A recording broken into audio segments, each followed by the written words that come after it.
আসসালামু আলাইকুম সবাইকে।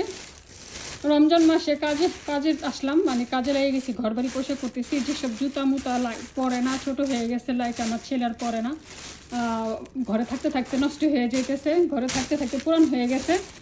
এই যে এগুলো তো কী করবো এখন, এই জন্য এগুলো সব ফেলে দিতেছি। দেখেন, এগুলো সবই ফেলে দেবো, এগুলো কিছুই রাখতেছি না। এই যে সব বিন করতেছি, এগুলো সবই বিন করছি। দেখেন, এই যে দেখেন, এই যে দেখেন জুতা। দেশে থাকলে তো দেশে মানুষ পড়তে পারতো, কিন্তু এখানে কে পড়বে? এখানে পড়ার মানুষ নাই। তাই তো দেখেন না, যে সব জুতা এগুলো সব ফেলে দিতেছি। এই দেখেন, এই যে দেখেন জুতা আর জুতা, এই যে দেখেন এগুলো সবই ফেলে দিতেছি।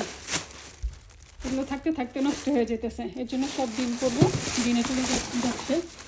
আমাদের আরও কিছু জুতা আছে, পুরো ব্যাগ ভরা শুধু জুতা আর জুতা, এগুলো সব দিন করবো। দেশে থাকলে তো দেশের মানুষকে দিতে পারতাম, দেশের মানুষ পড়তে পারতেন। দেখেন পুরো ব্যাগ ভরা জুতা, এই যে দেখেন। যাক, কিছু করার নেই, ফেলে দিতে হবে। বিদেশের বাড়িতে কাকে দিব আর কে নিবে এগুলো?